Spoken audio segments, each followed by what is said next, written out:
Ladies and gentlemen, I hope you get comfortable because we are in for a major project today. My name is Adam. This is Weekend Watch Repair, and I really appreciate you stopping by and taking a look. What I have on the bench, commonly referred to as a Seiko Captain Willard, is a model 6105 8119 manufactured in March of 1976. This watch was sent in to me by a gentleman named Brett, who is a subscriber and Patreon supporter. Thank you, Brett, for trusting me with this watch. It's a really special watch for him. This watch belongs to Brett's father, who got it in Christmas of 1976 as a gift from his father, Brett's grandfather, who passed away a few short months later after that Christmas. So it's a significant watch for the family. This watch was worn for some time, as you can see here in this footage, and then has been in a drawer for unknown decades. Um, Brett had realized his father, told him that he had some watches. When Brett realized what this was, he set out to have it repaired and back and put into service.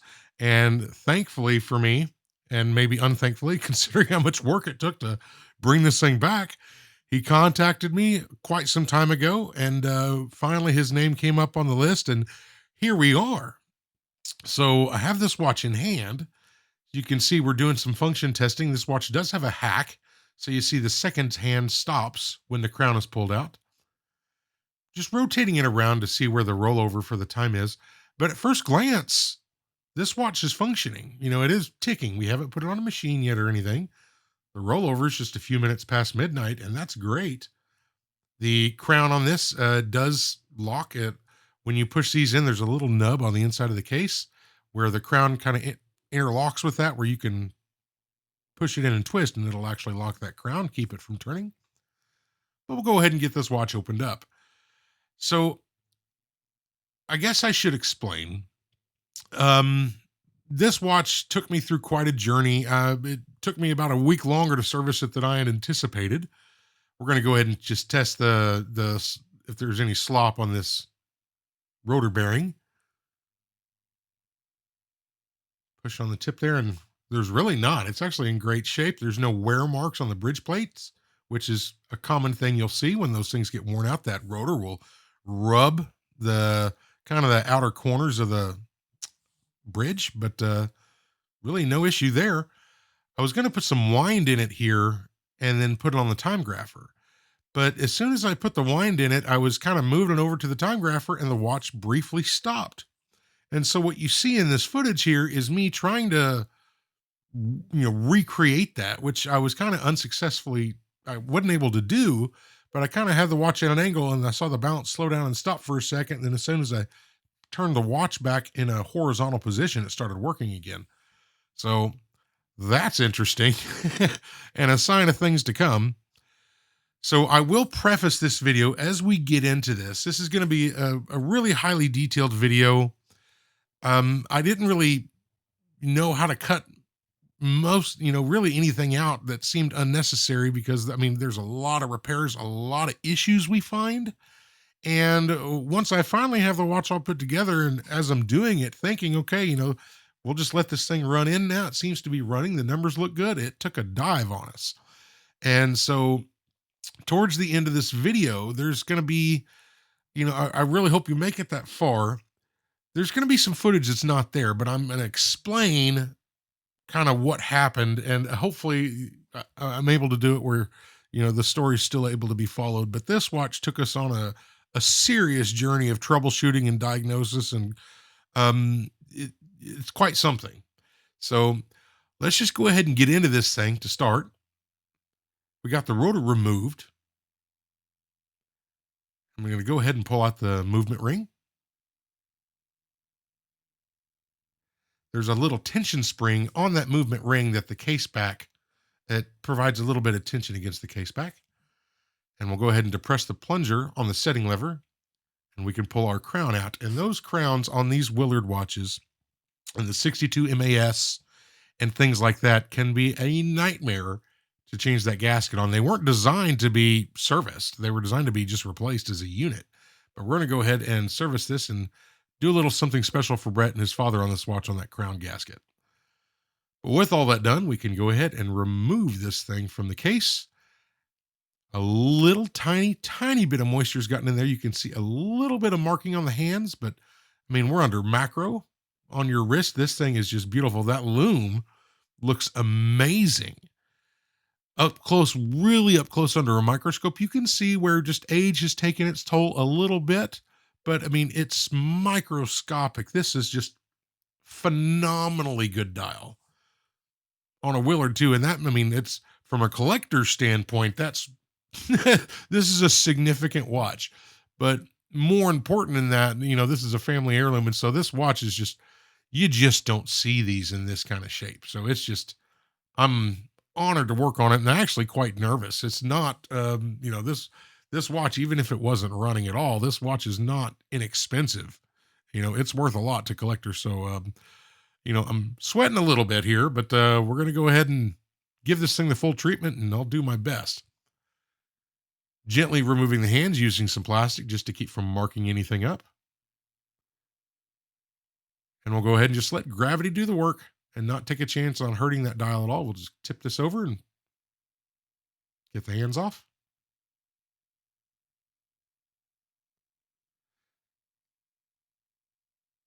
One more time, just removing the stem. Don't really need to at this point, but I went ahead and did it. Now, in order to remove the dial, there are two dial feet screws. And what these do, they have an undercut, a shouldered undercut to it. So as the screw gets screwed in, it actually squeezes on that dial foot, holding the dial in place. So we'll just simply loosen these up and give it enough clearance, and that dial should be able to just lift straight off.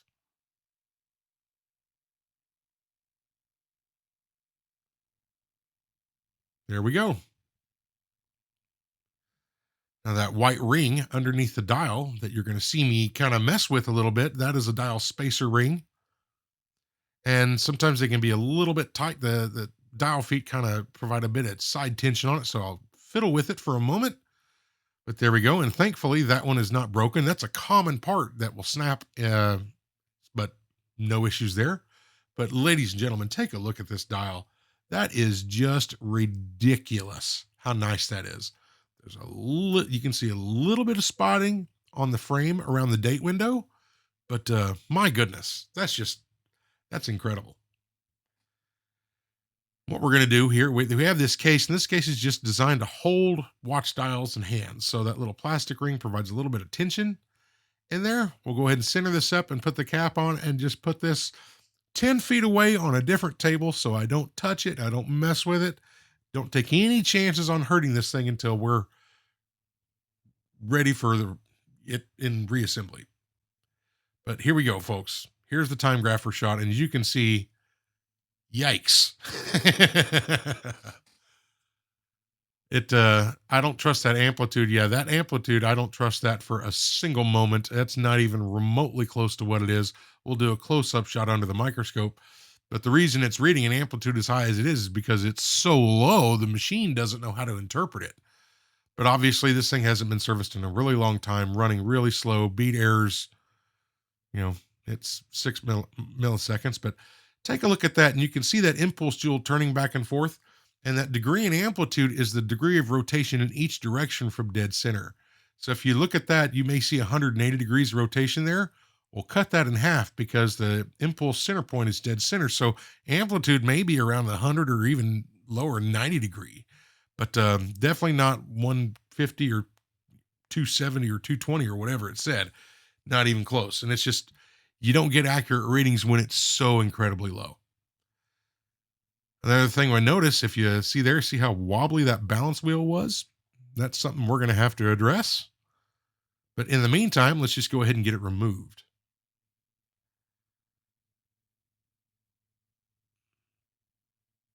There we go. We have some work to do on that thing later. Now, removing this automatic bridge, only one of these three screws even had any tension on it whatsoever. The others were basically just loose. They weren't doing a thing.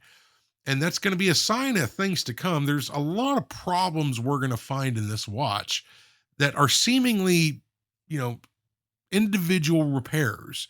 And for me, it didn't click immediately. These are all symptoms of a larger problem that is going to really show its ugly head later on in this video, where we're going to make these individual repairs. But the only reason we had to make those repairs were needed was because a larger issue caused all these seemingly smaller things. And so if there is a theme to this to this video, I guess it's going to be that, there's always a reason something breaks or something's out. And so at some point I think that this watch maybe took a bump, a pretty significant bump. But yeah, there's going to be a lot going on here. So specifically, this is a 6105B movement. We're going to go ahead and check the side shake on this barrel arbor bushing, and we got some play there. That's not bad. The bottom one on this watch is atrocious. We're definitely going to need to ream that main plate out and do a jewel upgrade there. But right now, we're just removing our click spring. Next up, we can go ahead and remove our pallet fork. 2 screws hold this bridge down. Once we get those out of the way, just very gently lever that bridge up so that we can remove it safely.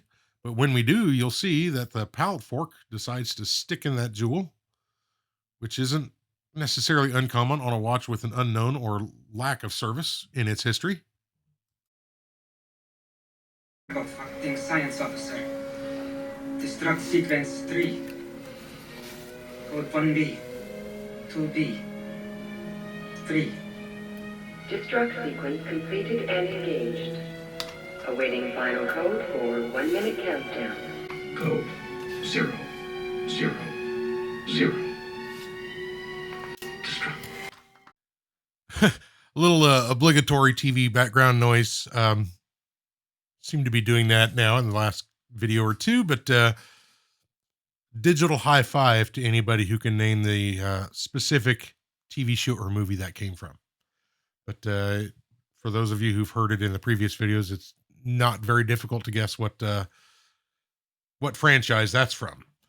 But continuing on, this is a 6105B movement. These Captain Willards came in a 6105A and a B, with really the difference being the B has a hack, the A doesn't.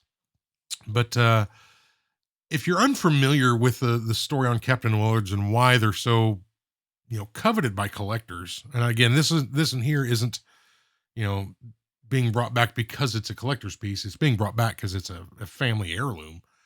But the story on the Captain Willards is there's a historical side to it and then an entertainment side to it. And the reason it's widely known now is the movie Apocalypse Now. Martin Sheen played a Captain Willard, an U.S. Army officer serving in the Army during the Vietnam conflict. And in that movie, he had, this model watch on his wrist. Whether it was this model or an 8110, same watch. You get different model number distinctions based upon where it was exported for sale. But he had this watch on his wrist basically the whole movie, so it's why it is known as the Captain Willard.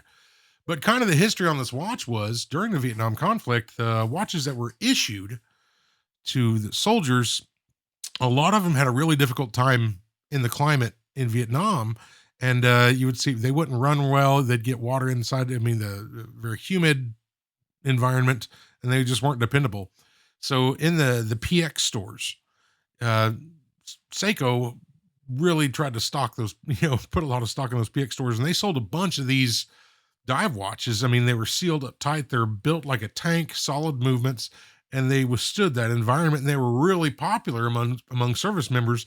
They would ditch their issue watch, and a lot of them opted for these watches. So it was a very common thing to see U.S. service members and perhaps others, I would imagine, wearing a watch like this model or others on their wrist during that conflict, and not their issue watches because they couldn't handle the climate. So there's some cool history behind this watch, and then the movie just kind of made it really well known and is what gave it the nickname the Captain Willard. So there you go. And there's some other videos on YouTube that kind of explain that also. I didn't want to, everyone's kind of seen that photo of like Martin Sheen, that still shot from the movie where he has his rifle and his this watch on his wrist, and it's a cool shot, but it's kind of seemingly overdone. So I think a lot of people watching this video will know, have seen a Willard, but some won't. And I just want to give a little backstory on that. But this is a seriously cool watch. Um, Kind of to the point where I think I've decided I need to find my own, which is not going to be cheap. But I've actually kind of have my eye on one right now. It's going to be one heck of a project. It's nowhere near the shape this one is, but maybe for a future video, you never know. But continuing on with this movement, we got the cane and pinion, the motion works out, the calendar works, and we're just getting the rest of the keyless works out. So that weird lever you saw me remove earlier with all the gears, that's part of the quick set mechanism. If you've seen the 6139A's movements, that will be something a part kind of you've seen before. This 6105 series is the base model for a lot of future 61 series Seiko movements, like in the Pogues, the 6139s, the dual register chronograph 6138s. The 6106 is this same movement, but just with a day function on the calendar. There's a 6119, and a lot of that is based on the architecture of this watch, this movement. So, it's kind of the first gen of a lot of movements to come. This setting lever was actually being quite stubborn. It did not want to come out. So there we go. Finally got that thing. It was really seized in there.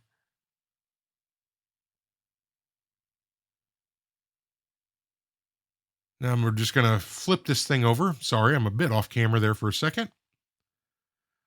But we couldn't remove our center wheel until we got the cannon pinion removed. So I opted just to leave that in place. Now with that done, we can go ahead and take this single screw off. And it's very easy to confuse this screw with other screws on the watch for either the automatic works bridge or even more so the pallet fork bridge. But just if you're doing one of these, know that the screw that goes on this center wheel bridge does not have a polished head on it, while those will. So you can easily, identify this one screw amongst the others. Moving on, this is our automatic works bridge, and there's a cover plate with two screws that covers the pawl lever and transmission wheel. But we'll go ahead and, if I can manage to get my tweezers on this stubborn little screw, there we go. Finally, we can go ahead and pull this cover plate off.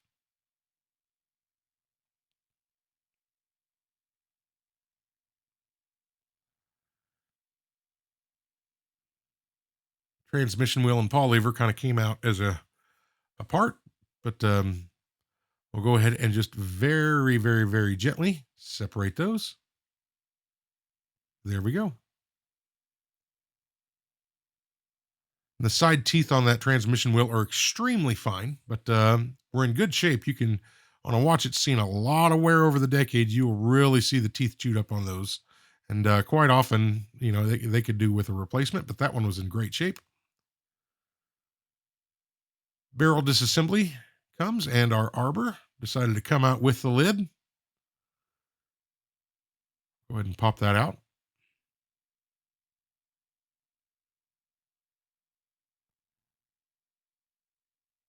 Now we can remove our mainspring. What I like to do is just grab one of the inner lips of the mainspring and just kind of move it in little circles just to get a few coils out, just enough where I can use my fingers, and then just kind of gently unwind it.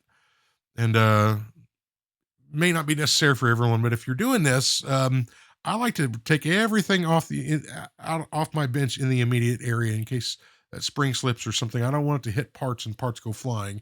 Ask me how I learned that life lesson. But once the spring's out, it feels very worn. It's a little bit out of flat, as you can see.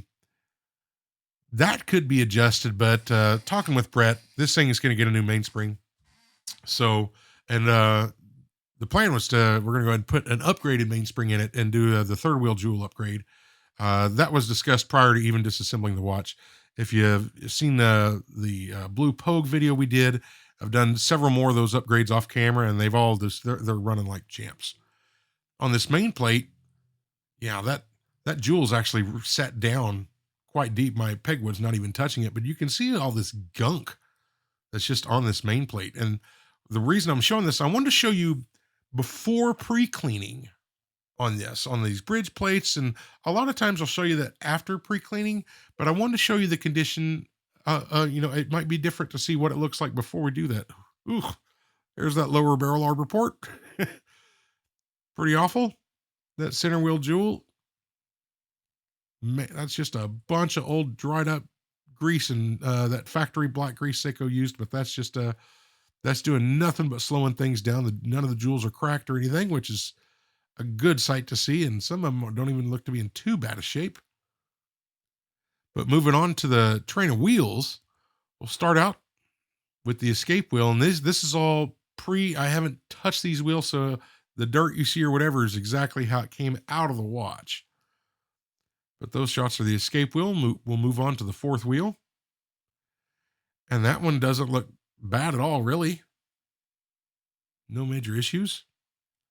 Third wheel, we got a little bit of junk on it, but none of the pivots look excessively worn, which is really what we're looking for. They're going to be dirty and we can clean that up, but nothing is majorly worn. And then we get to that center wheel, and yikes, look at all that gunk that's built up there. Yeah, it's just awful. And then inside here, where that's the pinion that interacts with the barrel, yeah, that's just pretty bad.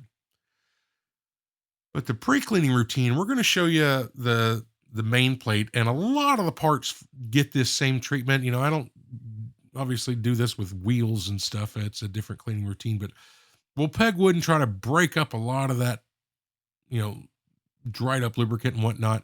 And then what I'm doing is just brushing it in a little glass jar of naphtha. And that does a really great job of getting all that gunk off. Really, if you do it thoroughly enough, it almost looks like it's ready to reassemble, but that's the pre-cleaning routine. But okay, folks, moving on. So you may notice that hairspring looked a bit off in the watch. And taking a look here, we have a bend in the vertical position where it's bent upwards on that hairspring, which is I hate those the worst. Doing horizontal hairspring adjustments to me seems a lot easier than doing vertical hairspring adjustments, but we need to remove this hairspring from the balance. So what I'm doing is just marking with an ink, just with ink, the position of that hairspring stud so that we can reinstall this hairspring in the same orientation. And that will minimize the amount of beat, how far out of beat this thing is going to be. Sometimes if you don't get it close, you may not even be able to get it within beat, even using the adjustment. So we'll mark that original position and then ever so gently remove that hairspring. Here's a little better view. And you can definitely see where that bend is. And just for a little comparison and to stop the vibration, that's my index finger to give you a bit of a size reference on how small this thing actually is. We're under a microscope.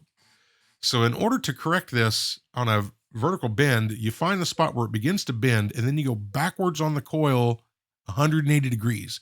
And with this, what I'm going to do is manipulate that where I'm basically twisting it to where the bottom of the hairspring is being pushed away from me and the top is being pulled towards me. And I'm keeping this all in one shot. So you can see we're going to go ahead and bring this up. We nailed it in one try. We'll go ahead and bring this in camera.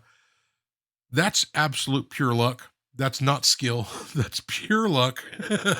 But in doing that, I created a horizontal, issue where now the coils are kind of touching. So on the horizontals, you find out where the close point is and you go backwards on the hairspring coil 90 degrees, which it's not a coincidence. It's in the same spot where I just made the vertical adjustment. But now I'm just going to massage that spring, and we're going to keep everything here in one shot. So this is going to kind of be a long sequence, and it's just a nightmare trying to record this. You're going to see me constantly adjusting the hairspring, moving it, because my field of vision through the microscope is much wider than the camera's. So while it's still in frame for me, it's not really in frame for the camera, and I'm trying to recognize that and adjust for it. But there isn't really a natural edit point in here where I didn't want to just magically go to the very end. I wanted to show you the full process, but this video footage is sped up because I'm trying to be extremely slow and deliberate. But as we gently start to massage that spring in very small increments, you can see the coil spacing there on the right side of that spring start to open back up. Where now we're getting to a point where, okay, you know, we're we're pretty much there. I noticed there was just a little bit in another spot. I wanted to just, while I had this out, make a very tiny adjustment. Probably not enough to even make a difference, but it just suited my eye at the time.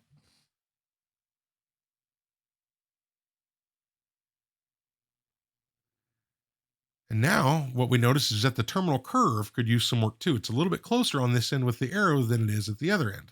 So we go back 90 degrees backwards, grab it as a fixed anchor point, and just kind of massage that out a little bit in multiple steps, just to try to, basically, we want the distance between that terminal curve, which is that wider outer arc.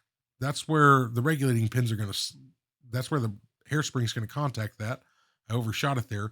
We want that gap to be as even as possible across the length of that terminal curve, between that gap and between that and the outermost hairspring coil. So just working it back and forth. Come on, Adam.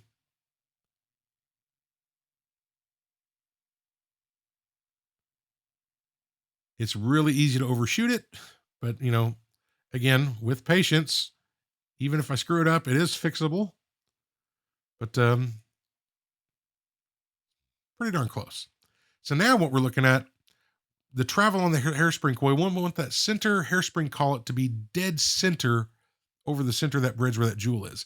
It may look like it's riding a bit high, but that's just the angle of the microscope. We're not dead overhead. I'm at a bit of an angle, but you can see where we move the travel of that arm, it doesn't, that hairspring stays still. So that's exactly what we want.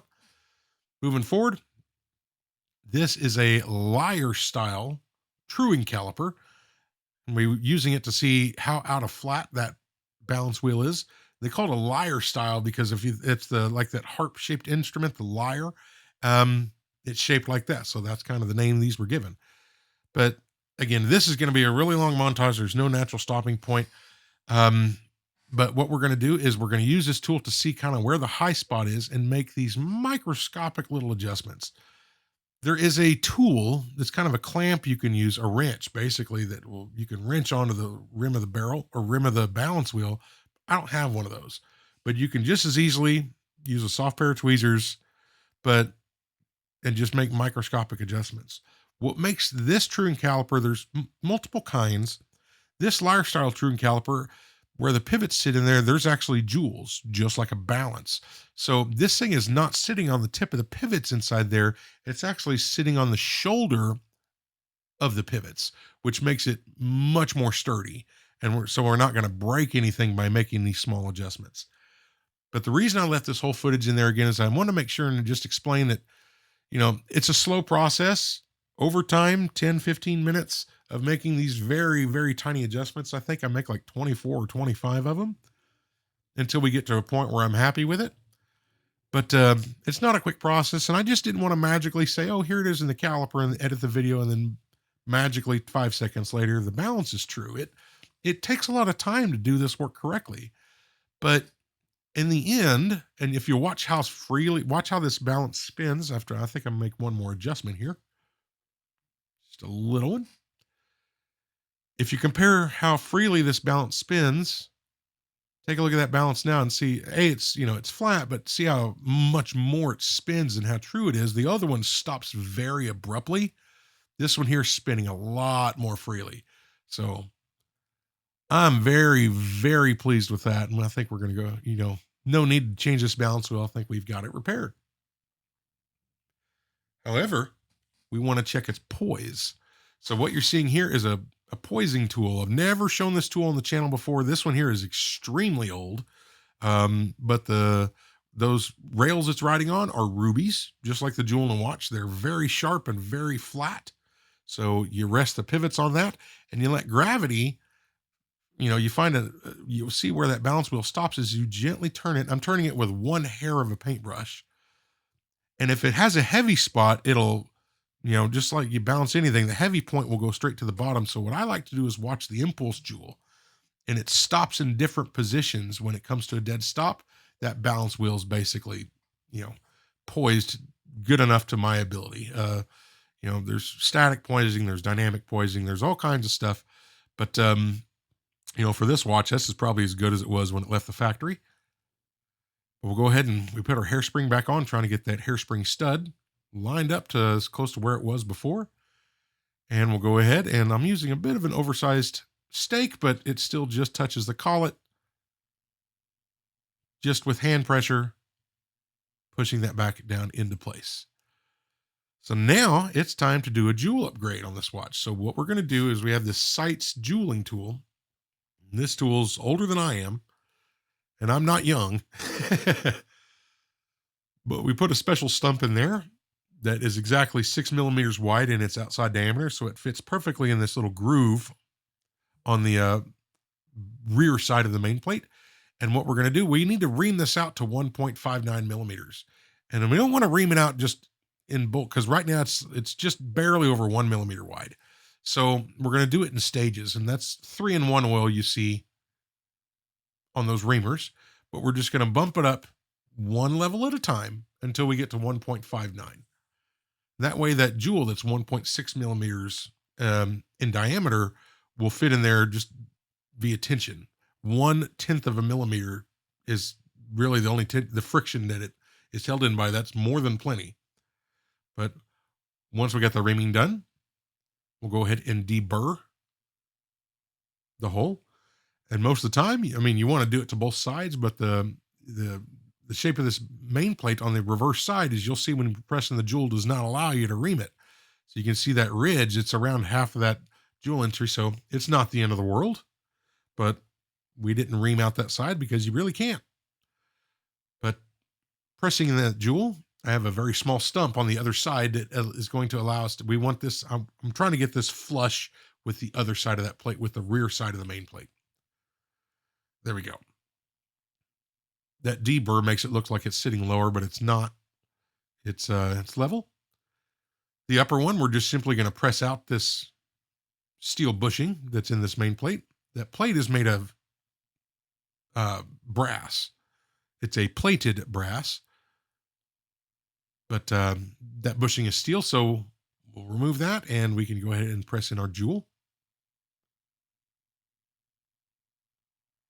And using a larger stump than the outside diameter of the jewel, we're pressing it in from the back side, and we're just going to keep pressing it straight down. I'm trying to line this up under a microscope. I don't think this footage works well, so I'm going to do it the other way for moving forward in this video and for the other videos. But with this larger pusher, we keep going down, and eventually it'll contact that main plate, and that jewel should be flush with the main plate, just like you see here.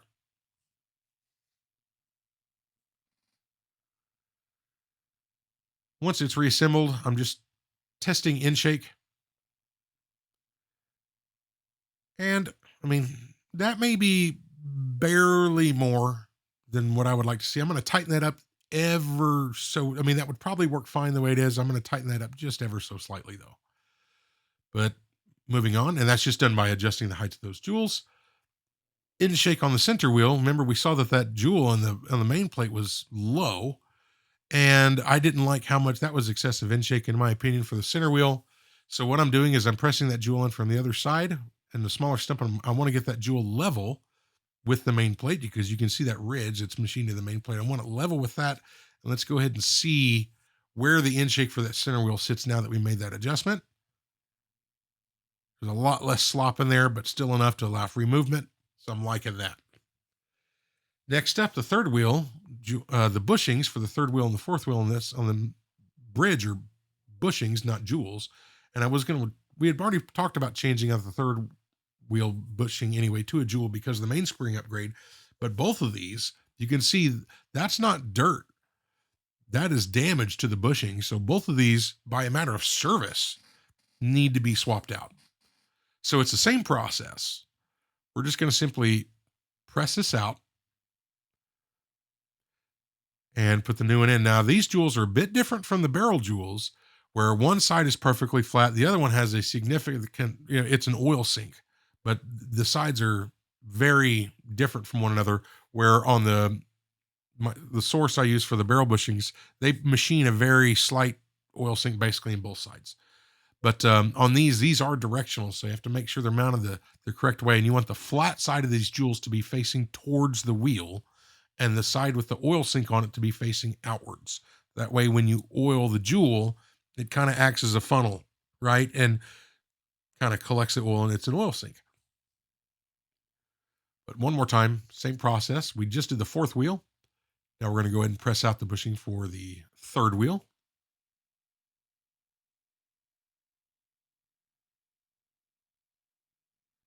Same process, making sure that the flat side, what you're looking at is the underside of the bridge plate, so that we're going to make sure that that flat side is facing the same direction. And just like all the other jewels, these are just held in by friction.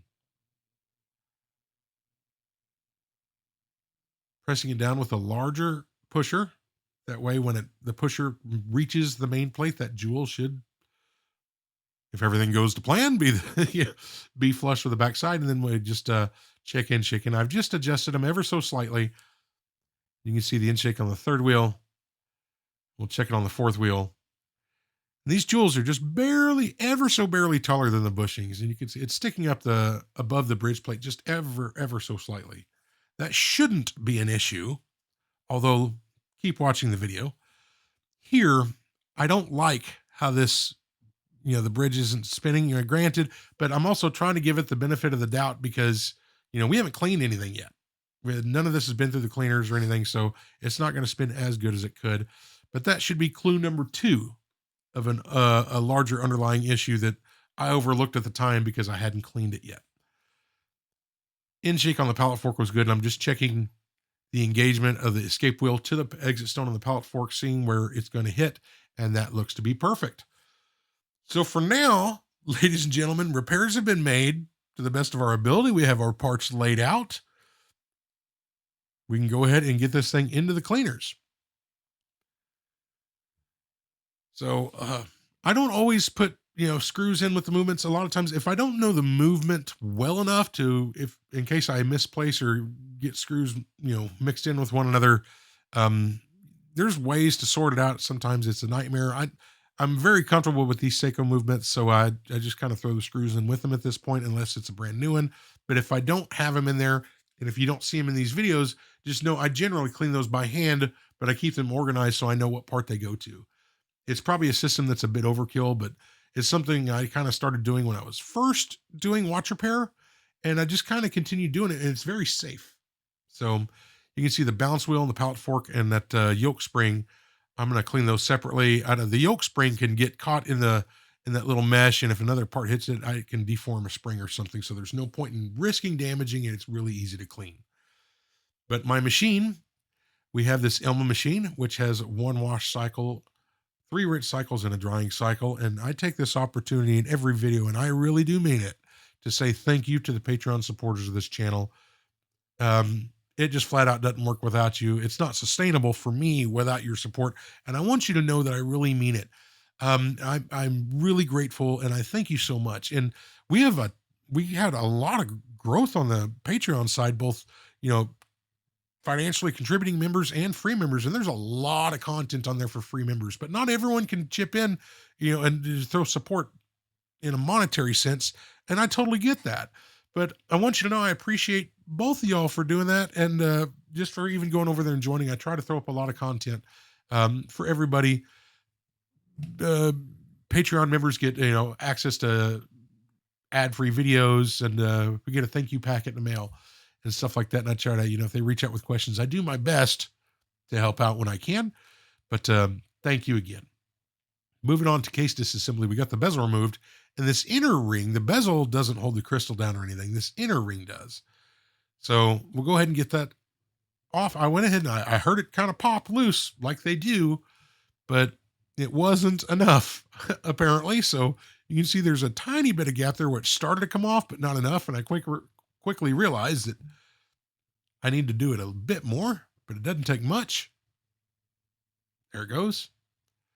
So that is what presses down the holds the crystal into the gasket, holds everything in place. And that's also the ring that the bezel is going to attach onto. With that out of the way, this crystal should simply press out. And on these dive watches, if you'll notice, these are seriously thick crystals, and the underside of that is domed to allow clearance for all the hands and whatnot. We'll go ahead and pull our crystal gasket off, and if you take a look how supple this gasket is, I call it Viton, but that is a commercial name for an FKM rubber. Not inexpensive to produce compared to a standard O-ring. Seiko stopped doing it a while back. But, this watch was made in 76, and you saw that gasket, and it's as supple and workable as when it was first made. So we get to reuse that. And it's an L-shaped gasket, so not inexpensive to replace if we need, but that one's perfect. This little ball I'm hooking here, that's the click ball and the detent for the rotating bezel. So underneath that little ball bearing is a spring in a channel cut into the case, and then the case is kind of crimped around it, so it can't be removed. But those can get gummed up or eventually worked loose, but that one's in perfect shape. So that's great to see. And then inside the bezel, we have another O-ring gasket, which we're going to have to replace that. Taking a look at this gasket, it's very firm, as you can see here. So that gasket wasn't really going to do anything at this point. And I'm just kind of taking a look at this bezel. An original bezel in this condition is just ridiculously uncommon. And I'm just kind of considering my cleaning process on this. And I decided we're going to go ahead and clean this by hand. I don't want to take a chance on ruining the loom pip in an ultrasonic. So while those parts are being cleaned, we're going to go ahead and I'm just going to use some pegwood here to quickly break up the bulk of all this gunk that's on this. We'll start with the spacer ring, but you can kind of see the layer of crud that's on this thing. And we'll speed up the video footage here and work through that.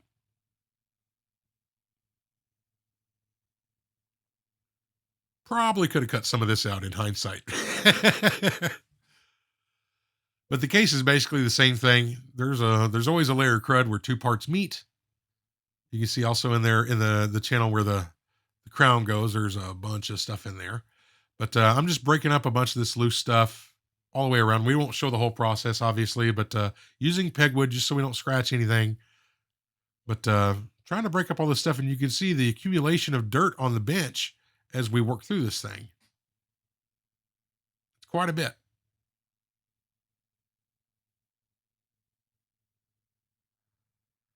Now, moving on to the crown.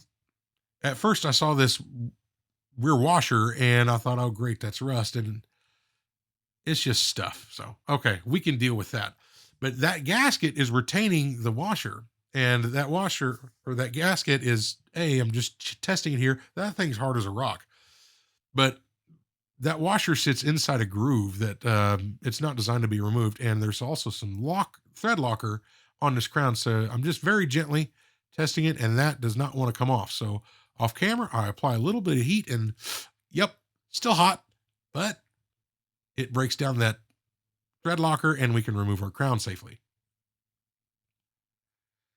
Now what we need to do is we have to sacrifice some O-rings. So as you can see here, I got some of the correct size, although ironically, this very first O-ring I'm putting in, I think I, at some point in the past, put the wrong size O-ring back into the bag. This one O-ring is slightly larger than the other ones. I think I put it in the wrong bag, but it'll still do the job. What we need to do is start shoving O-rings down into this crown all the way to the bottom. And you can see me there using a pusher.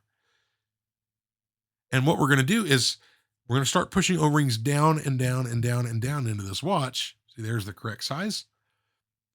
And eventually, after we shove enough in there, it's going to get underneath that original gasket in there that is much larger than these O-rings. It's going to push it upwards to a point where eventually it'll pop that washer off. But what I'm using there, if there's writing on these crowns, here's a little hint. If you need something, if you're worried about marking the crown, something that works extremely well, that's sturdy enough to hold this crown as we push it, but not sturdy enough where it'll damage it, that's a piece of vinyl flooring. You can go to your home repair store and pick up a vinyl flooring sample for free or like $2, but it won't scratch a thing, but it's plenty hard. But taking a look here, as we push this in, I think I see that washer beginning to bow out. You see that?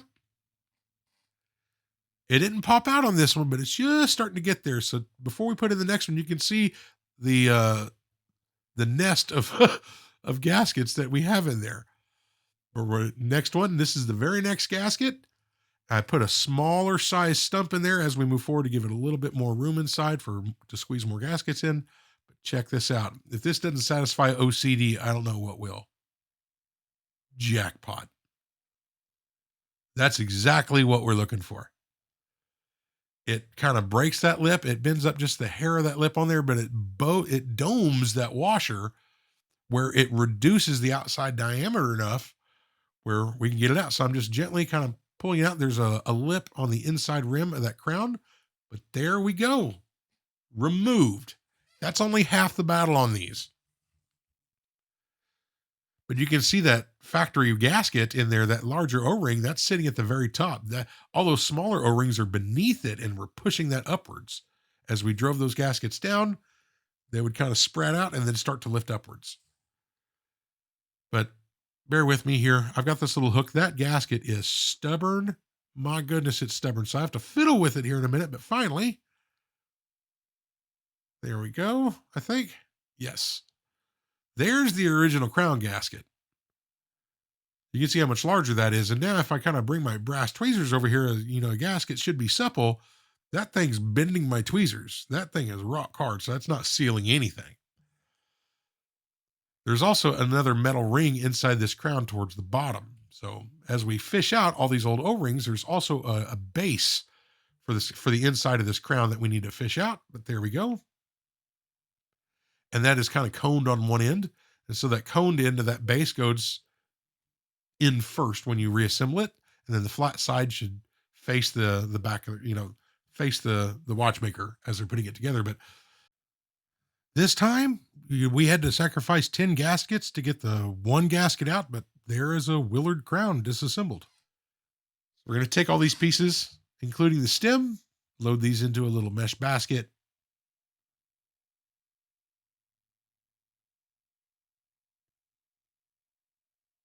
Weird silence. And here we have the rest of our case parts. This is after we've, gone over them with pegwood and a little bit of Rodico, got most of the bulk stuff off.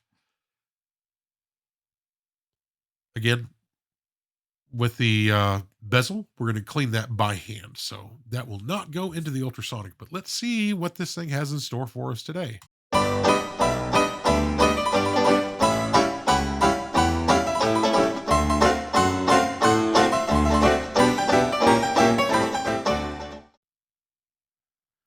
So we got the bezel manually cleaned, and that was just done with a very soft toothbrush, some soap, and some lukewarm water. But I didn't want to put it in the ultrasonic for fear that it might damage that loom pip. I mean, this is a dive watch, submersing it wouldn't hurt a thing, but that ultrasonic may damage that loom pip, and that's what we don't want to do. But a lot of time was spent. We went between every groove on that thing with pegwood, broke up all the dirt, and that thing looks gorgeous now. So moving on, we've got our balance jewels cleaned in one dip, and I'm just going to be applying some 90-10 to these.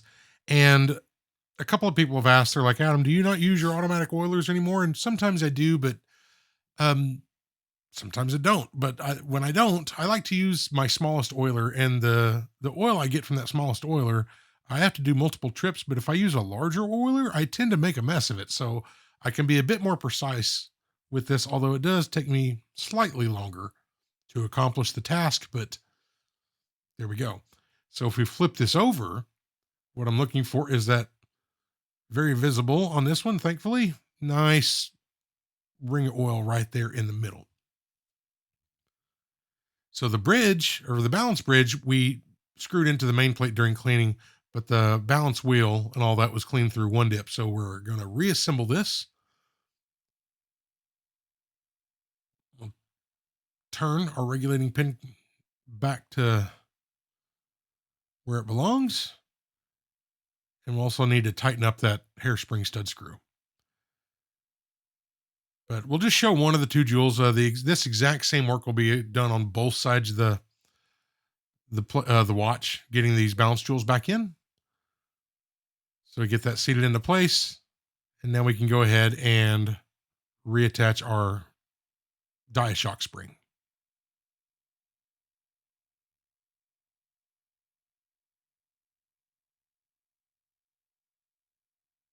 There we go.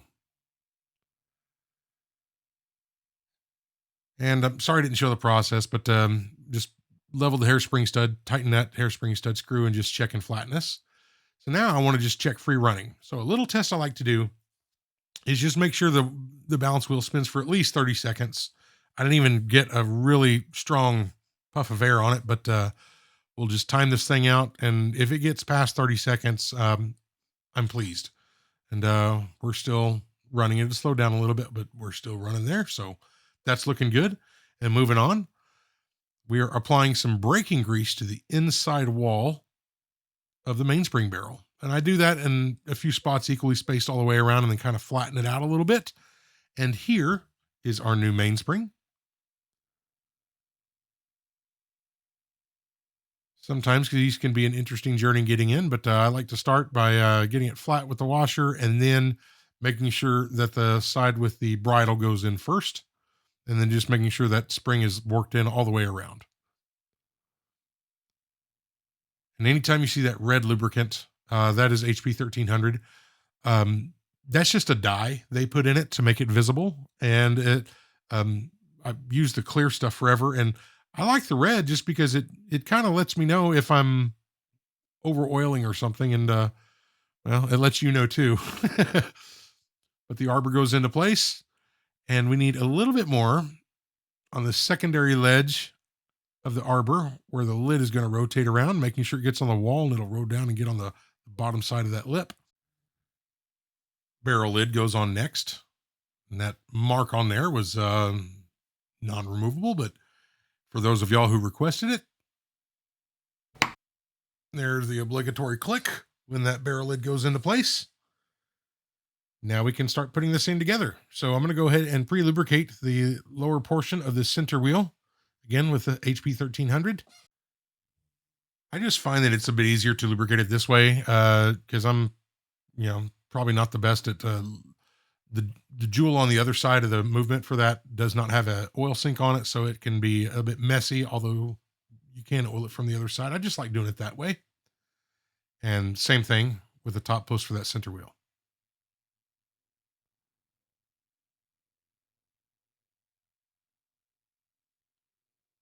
The bridge drops into place, and we can go ahead and get the one screw tightened down for it.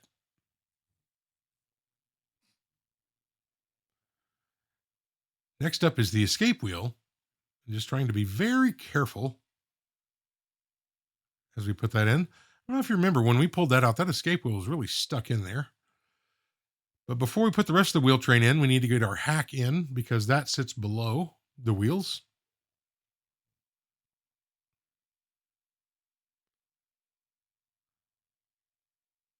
There we go. And now a third wheel can drop in. I'm less and less beginning to hate those third wheels if they continue to drop in all nice and easy like that one did. We put some 90-10 on the lower post for that fourth wheel, but we'll get this dropped into place. Not using really any pressure to push it down, and just making sure that it's engaged with the pinion on the escape wheel. And now our bridge can drop down. Once we get that on, we can go ahead and try our tapping trick to see if we can get these pivots lined up. I promised the Romulans that I would save their planet.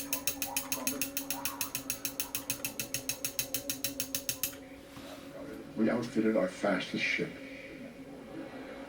Using red matter, I would create a black hole which would absorb the exploding star. Yeah, don't we all use red matter to, take care of an exploding star? But Leonard Nimoy is just too cool not to leave in the video. But we got our pivots lined up. The tapping trick did work. So just making sure that this plate is tightened down properly, not overly tight, but snug. And our click spring.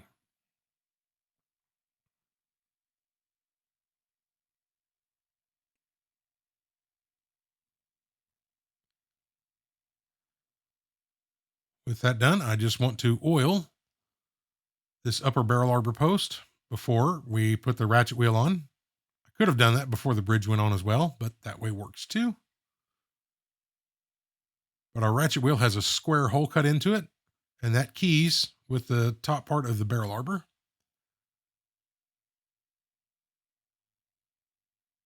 There we go. And just holding it still with a plastic tip tool. That way we can just tighten the screw without it turning and without the barrel turning. Moving on, it's time for the pallet fork. So I have to mess with this one a little bit. It didn't want to find its home. If I had it in the pivot, the teeth were, sitting underneath the escape wheel or something. So just playing with it a little bit, getting it to find its right spot, and we can go ahead and drop our pallet fork bridge into place. And that almost went on too easy, so I'm just double checking it just to make sure that that pivot is in the jewel and rotating freely before we tighten anything down. And that looks fine to me. I'm guessing those marks on there on that bridge were just marks from production or something.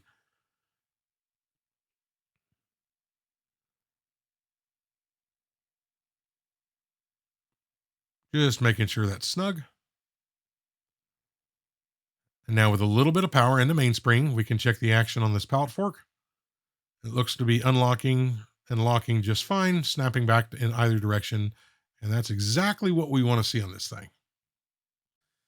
Next up, it is time to lubricate the escapement. So what we're applying here is Mobius 941 in this watch. I like to use 941 because it's an oil. And on higher beat movements, I'll use 9415, which is a grease base, but both of those are specifically for lubricating escapements. So a little bit on the tip of the tooth for that escape wheel, and then we'll rotate this around and apply that to 5 teeth at a time before reapplying, doing this a total of 3 times to cover all 15 teeth on this wheel. On higher beat watches, you'll see more teeth on those escape wheels, and so we just adjust accordingly. But last round of it, pretty pleased with the size of those droplets. Really easy to put way too much on there, but I think we did a good job. Now it's time for the balance to go in. So I orient the balance where that bottom pivot finds its hole, rotate it around so the impulse jewel engages with the pallet fork from the correct direction, and we are off and running. Very nice to see that thing moving. Although, as stated previously, not everything's right with this watch, but we don't necessarily know that yet. But the hairspring looks flat. Amplitude looks good. So that's good to see, considering the amount of work we did on it. But we can go ahead and lubricate the wheel train now. So we're going to start with the rear side of the watch. That's our escape wheel. And the first one I made a mess of. Let me clean that up. I can't re-oil it because we've already applied oil. Otherwise, we're just over-oiling. So if I screw up, it's on camera. But I do, anytime I screw up something, I leave it in. We keep it honest. But there's the rear side. We'll move over to the dial side. That's our escape wheel. 9010. There's our third wheel, and you can see how much slower that wheel is turning. And we've already lubricated everything else on here except for the barrel arbor. So that is our lower barrel arbor jewel we installed. And you can see it's a bit more difficult to oil those when they have a, almost flat. There's a tiny oil sink on that, but we got some HP 1300 in there and got that cleaned up. So moving on, this watch has been running probably 30 minutes. I just set the timing a little bit. It's obviously not regulated by any means. It's not even, worn in yet where all those lubricants have circulated to where they need to be, but the initial numbers on this thing are quite good. I was really pleased with it. It's keeping pretty solid time. Little did we know the adventure that was still in front of us, but just checking it in a few positions real quick. I mean, that's phenomenally good. That's great. I mean, you're going to see an amplitude drop and all that, but I mean, call it 10, it's going to even level out. I mean, probably 8 to 10 seconds variance between positions. It's not regulated. It's not even worn in. This is totally workable numbers. Pretty pleased with it. The issue is, as we're going to see here, I mean, we're under a full wind right now. So, it's things change as this thing wears in. And real quick, there's this thing was annoying me, but I had to keep it in the video because it was there. Little dirt or something was on the camera lens. So I don't know, but this was late. I let the watch run overnight. I come back the next morning and the watch is stopped. So the investigation begins. In my investigation, here's what we found. We'll go ahead and throw an arrow up. We got a bent tooth on our center wheel. I don't think, that wasn't damaged. I'm pretty sure it wasn't damaged. During inspection, I never saw that, but we changed out the center wheel, checking other things. I didn't have any more upgraded mainsprings, and a check I didn't catch in the initial check was there was a little bit more excessive play between the barrel and the arbor internally than I would have liked. Enough that I was talking with Brett and I said, let's just put an OEM spring in it. And I want to change the barrel out. So what you see here is I changed out the center wheel to a non-damaged one, cleaned it. We put a different barrel in. That was, all the fit was right, and put an OEM strength mainspring in it. And here's our numbers. Again, and for a factory powered mainspring on these Seiko 61 series, these numbers are phenomenal. Very pleased with it. So feeling pretty good about it. The watch, it kept running and really had no issues. So I let it run for about a full day and didn't have any problems. So we move on with the build. At this point in time, me thinking that, okay, whatever weird problem that was, maybe that center wheel had an issue and I just didn't catch it, but it obviously showed itself. We had to make a replacement and we move on.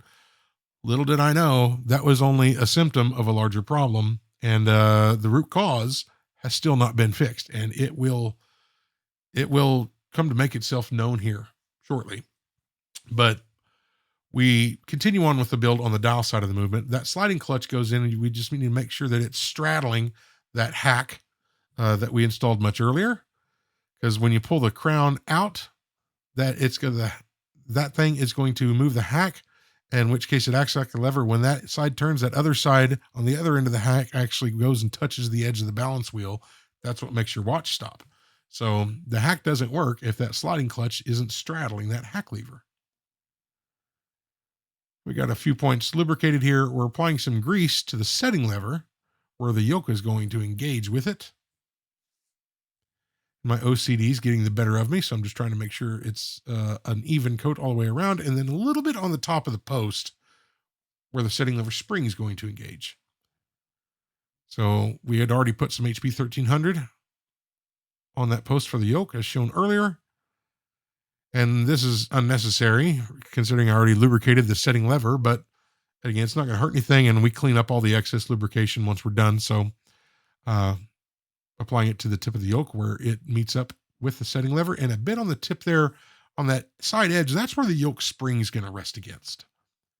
So our quick set mechanism here, I'm using some 90-10, and there's two spots here we want to lubricate between the gear and the plate. And capillary action will pull that lubrication in, and then a little bit more of the HP 1300 on the post where that thing's going to sit. So what we need to do, we need to pull, when these get installed, we need to orient the setting lever just like you saw, because that on the top left of that arm, you see that little elbow that points up. It needs to have clearance from the setting lever. So it really won't sit down flush without that setting lever in that position when this part is installed. Now our cover plate for our minute wheel, and that cover plate sits on top of that setting lever arm. So we need to put that in afterwards. And this little cover plate, that setting lever or that quick set arm has a tendency to lift up. And it's a problem you can see on some of the Seiko chronographs that use the same system. It can be tricky if you haven't done a lot of them, and it's kind of a hold your tongue right thing before you get everything to work properly. This one here, a little easier to do, but just making sure that wheel's in its proper spot and rotate it around to where it's butting up against the side wall of the main plate, and we'll tighten that down, and that's going to hold that quick set lever downwards and won't let it raise up so the mechanism functions properly. And now we need to pull the yoke back and create this space here where we can fit the yoke spring in.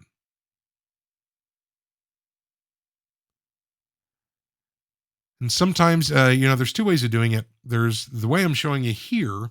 There's also a way you can put the spring in first and then slide in the quick set arm later and hold the spring back while you do it. Either way works because there's a hole cut into the setting lever spring where you can fit a tool in there to compress the spring. Either way works. And I just figured I'd do it this way because I've done it the other way on previous videos on those chronographs. But this is also another way of assembling it in the same task. It's just there's a hold your breath moment real quick while that spring is in there under tension without something covering it, keeping it from flying away, which is this part here, the setting lever spring. So we're applying some grease to the flat point where it's going to press downwards on the setting lever, and inside those little grooves where that is the detents or the clicks where you pull your crown out to each position. That's where the setting lever sits in each of those channels on that spring. But there we go. Once we drop that into place and at least get a screw started, that setting lever or that yoke spring doesn't have an opportunity to go flying. There we go. Get these tightened up. Now nothing can get away from us. And so since we haven't rebuilt the Willard crown yet, I'm just going to use this crown. It's a 61 series crown out of an old watch. It's been cleaned. I've used this many times just building Seiko movements just as a temp if I have to order a stem or I just need something to work.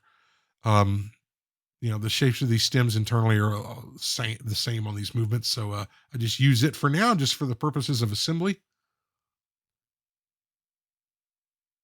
Go ahead and get that thing in. Just give this thing a test. It's feeling good. So good deal. Moving on. Our calendar works is going to get some HP 1300 on the center post and then a tiny bit on the raceway where that wheel is going to ride. And so this wheel that we put on, you can see there's this little spring and cam mechanism. And what that is, that's a safety. So that little cam that sits on there, that's what pushes the date ring over as the watch runs, and that wheel rotates once per day. So that little spring is, in case you run your watch backwards, that tooth doesn't engage the tooth on the date wheel in a backwards position, because if it doesn't have that, it'll damage it'll either break that part or break the date ring. And it's a quick way to damage, especially a vintage watch. That's got a little spring system in it. So if you turn it backwards, that spring will give way and that tooth will temporarily drop, allowing you to safely move backwards. It's not recommended to do it, but it's just a just in case thing. If the user rotates their watch backwards, they're not going to break anything. But still, when you're setting the date, go forward and you really never have a problem. This here is our spring for our date wheel. That's the indexing spring. So that big part of that spring, it's the jumper spring, but that big part is what sets the final stopping position for that date wheel as it or the date wheel as it rotates around. And we put a tiny bit of 9010 right there. So it's just going to give it a little bit of lubrication on the teeth of that wheel as it rotates around. So here's our date wheel in really good shape. I went over it with Rodico a little bit. There is just a couple of the tiniest marks I could only see under a microscope. This wheel's in phenomenal shape, but we'll go ahead and make sure that's in the position, set that jumper in place. And now we need to put our cover plate on.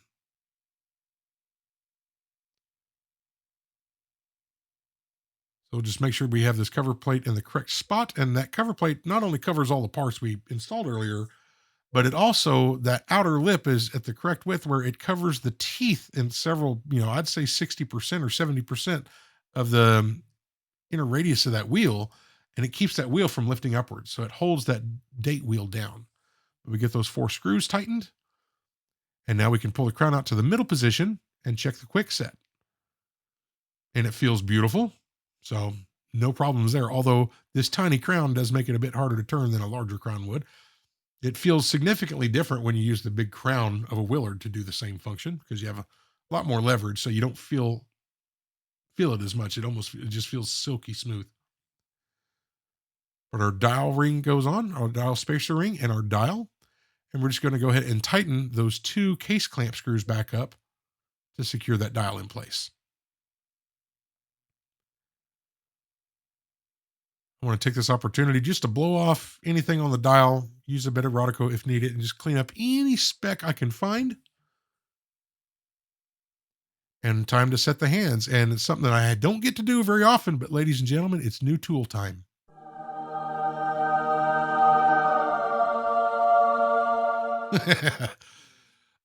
This little blue holder I have here I've been after one of these for 18 months.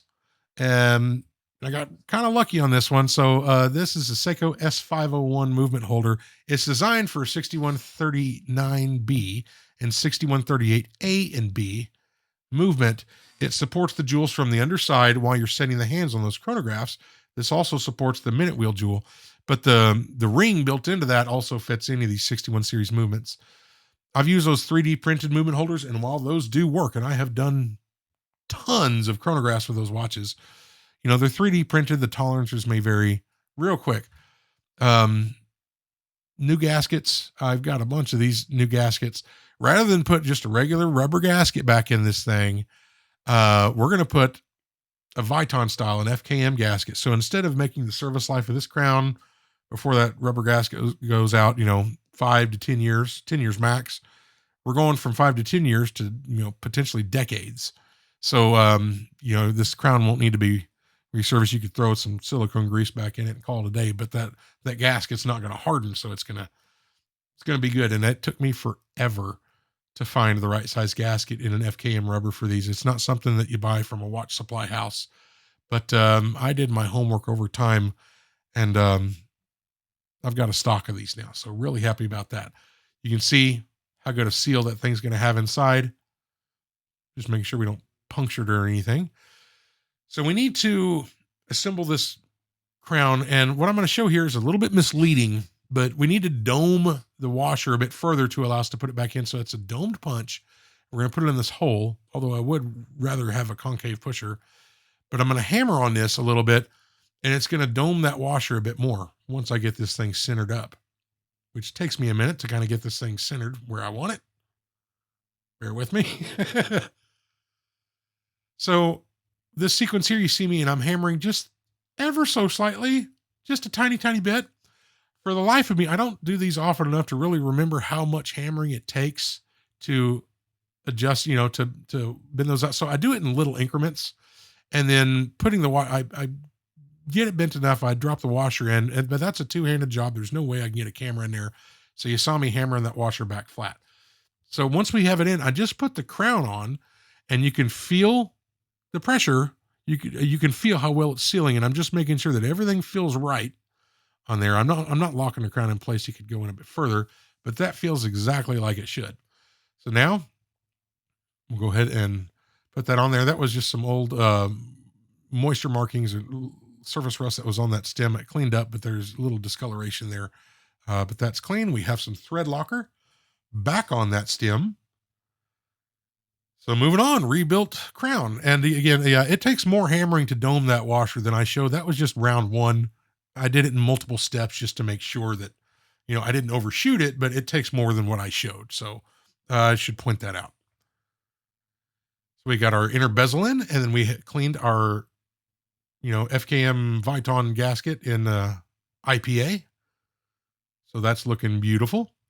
Now we have a replacement Type 2 correct crystal for this thing, and it's perfect. I compared this crystal to the original. I mean, it's spot on perfect.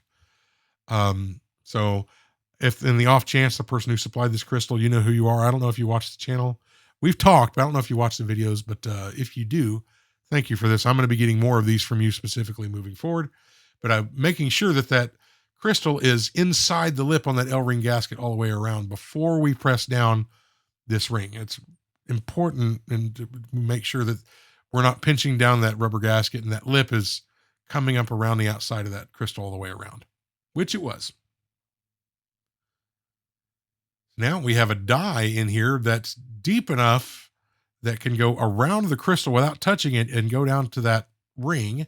And we'll go ahead and press that down into place. And that's a press fit. So as we do it, it's squeezing that down and squeezing that crystal into that gasket and sealing that thing up watertight.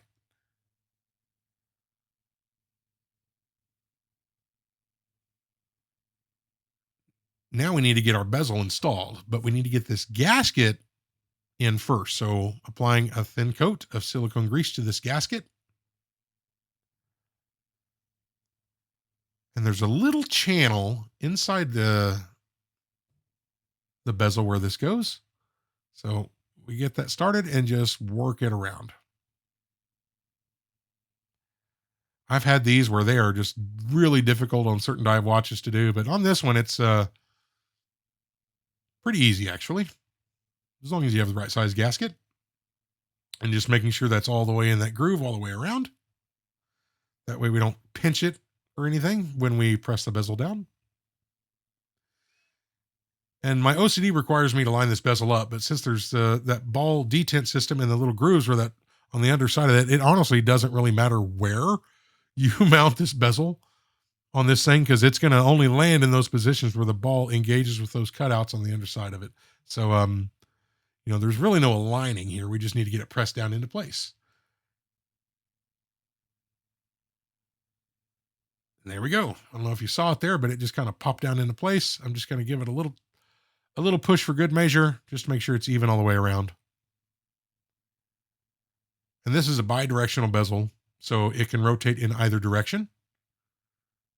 So I'm just checking the feel of it and making sure that it's good. And one thing worth noting, I've heard people, they use the tip of a ballpoint pen if they lose that ball bearing, which is most of the time generally the right size, but be aware, most of those tips on those ballpoint pen tips are made of tungsten carbide, which is a lot harder than the steel. So it will chew the bottom of those bezels up if you run it very much. So it's good as a stopgap, but getting a stainless steel bearing is imperative for long-term use. We got our movement in, but we're a little bit crooked, not sitting flat because it's sitting on the post for the crown, but there we go.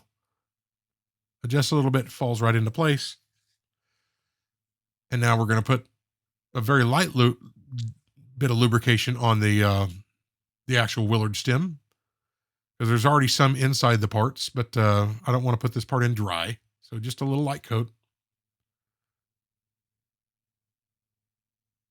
And although we lubricated the gasket for the crown, I test fitted a bunch and all that. So I'm just going to put a little bit on that outside post. And there we go. That thing pressed in quite nicely. That gasket's definitely doing its job, but it's also not tight enough where it makes that crown really hard to turn. It feels like it should with a fresh gasket.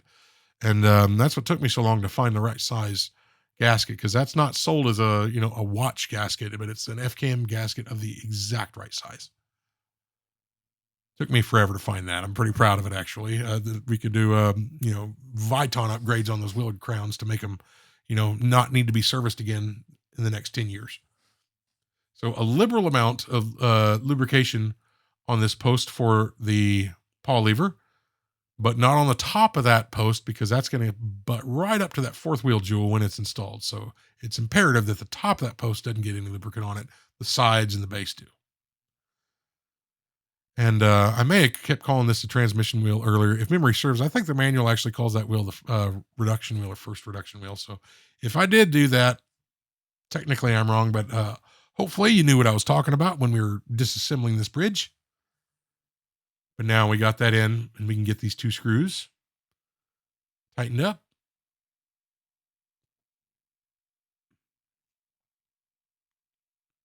There we go. A little bit of HP13 here on this post because we're not going to be able to oil that once it gets installed.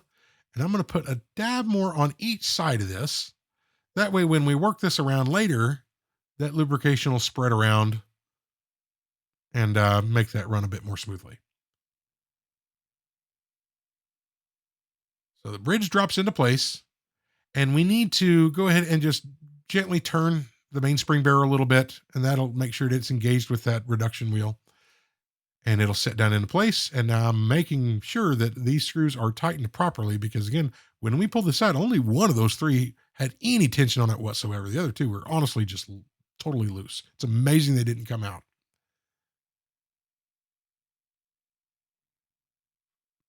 But we're going to be starting to get into the issues here real shortly, folks.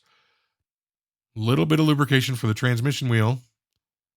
And I'm going to lubricate about half the ball bearings on this thing.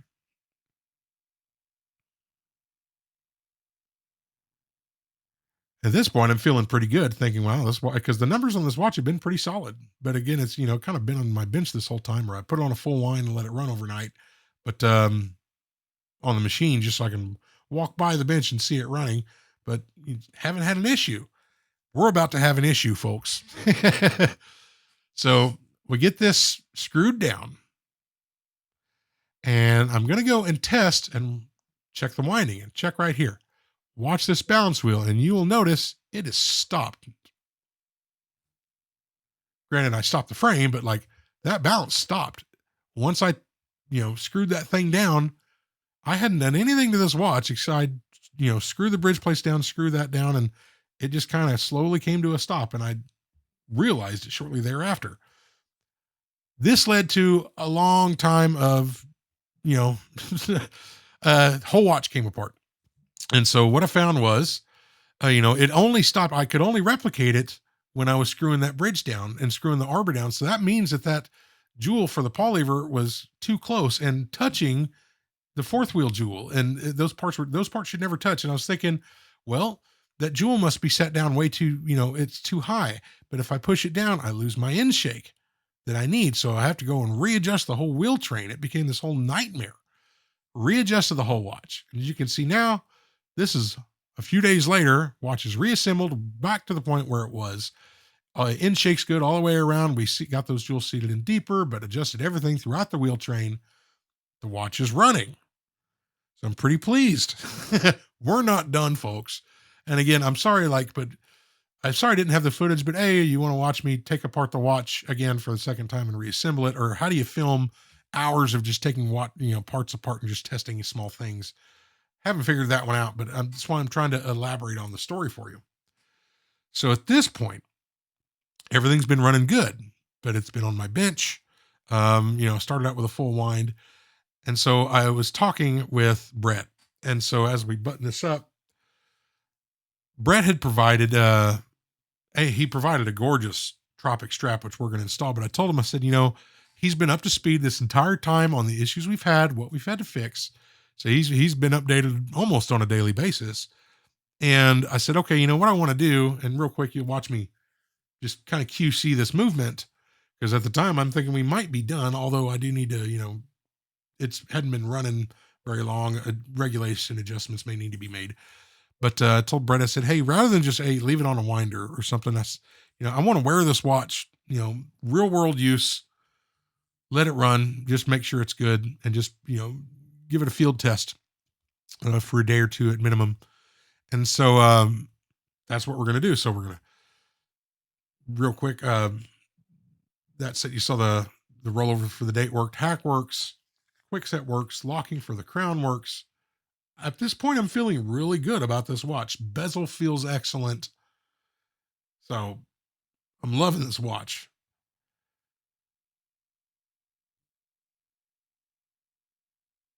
Okay, so I'm going to go ahead and put on, it's a Tropic style strap, which just fits these watches just beautifully. They're just fantastic. So nice choice, Brett. Okay, so ladies and gentlemen, we're getting to the point in the video where a lot of stuff happens, but it happens off camera because it, happens overnight, a lot of stuff. So I'm going to try to just bear with me here We'll try to explain what happened. There's a lot of time grapher footage coming, a lot of it. And so what we have here, we have this watch assembled, you know, after I got through it, and I said, okay, the plan is the next day I'm going to wear this watch throughout the day, see how it does. So what you're seeing on this time grapher reading now is, you know, I guess I'd say 80% power, but regulation still needs to be adjusted. And I knew that because regulation takes several days, and this watch just got reassembled. So the numbers aren't where they're going to be at the end, but it's serviceable, and you can see it's running solid in each position. So at this point, I said, okay, I'm going to wear this thing for a day. So I wear it for a day. Come back to the bench. Here's about 2 days later, actually, or a day and a half later. There's much less power in this watch. You can see our amplitude actually come up a little bit. But what I want you to take a look at is this watch hasn't been opened since you saw it on the time grapher previously.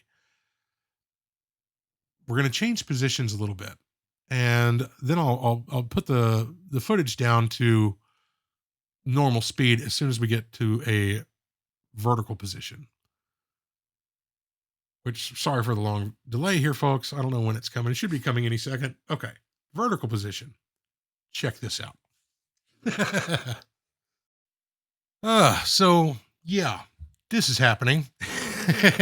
And I was able to recreate this issue kind of on demand. And what this is, when a certain amount of power has been lost just from the reserve because the watch has been running for a while, this happens to the watch when it's in a vertical position. If I were to, you know, open up the case back and turn that ratchet wheel screw and wind the mainspring by hand, this would not happen when the watch is in a vertical position. So what we have here, this is a lapping mirror. I use it for sharpening or flattening sharpening stones. It's perfectly flat. So what we have here is the barrel bridge, or the bridge. You can see, I mean, this is the one we did our third and fourth wheel jewel upgrades on. Barrel arbor jewels in place for the bushing. This is the one you saw us install earlier. And so the issue is this thing is not flat. It's bent. Barely, but enough where the watch runs, but enough where, you know, when the mainspring can't overcome the issues that's causing, it's causing us problems. So it got me thinking about, you know, all the smaller individual issues that we have found in this watch. You know, when we were adjusting in shake originally, the wheel train didn't run as smoothly as I'd like, but I hadn't cleaned it yet. We have the third wheel getting damaged against the center wheel getting damaged against the third wheel. We have the loose fitting automatic works bridge. When that thing is tightened down and you screw in the oscillating weight, you know, it stops. And all the thing that interconnects all that is the bridge. So now it makes sense in hindsight. So what you see here is time grapher readings. Again, whole watch came down obviously a few times, keeping Brett updated the whole way. But a replacement bridge, jewel upgrades were completed on that bridge. You know, all that fun stuff we've gone through on this watch. But now I wore this watch for several days, testing it, keeping Brett updated the whole way. It was, I don't know if he went on the emotional roller coaster I did, but I think he kind of did, because this watch means a lot to him. And he made that very clear. And it meant a lot to me because it meant a lot to him. If this was my watch, I wouldn't be too concerned about it. I knew, I have time, but I had to send this back to the owner, and this is an heirloom piece. There's no way I would allow a problem I know this watch to have to leave without it being fixed. But it got fixed, and the problem was the bridge. I didn't see that coming. I hadn't planned for it. I've never seen an out of flat bridge like that before, and it was a nightmare to finally locate it, but it makes total sense when we calculate all the individual problems we saw. The bridge intersects all those. That was the root cause of everything. So now we have the watch back together. A quick little shameless Instagram plug, but I'm thrilled with how it turned out. It's beautiful. I want one for myself. Ladies and gentlemen, if you like this video, if it took you on the journey like it took me on, I sure would appreciate it if you liked and subscribed. It would mean a lot to me.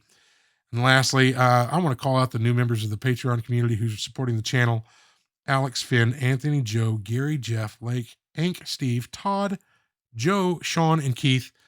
We had a lot of people, you know, signed up since the last video, and I really appreciate y'all. And a lot of people signed up for free accounts, and thank you again so much. I mean that to each one of those folks I just mentioned. Thank you, thank you, thank you. So, ladies and gentlemen, I really hope you enjoyed this video. If you took something from it, or if it just took you on the roller coaster it took me on. But either way, thank you for making it this far.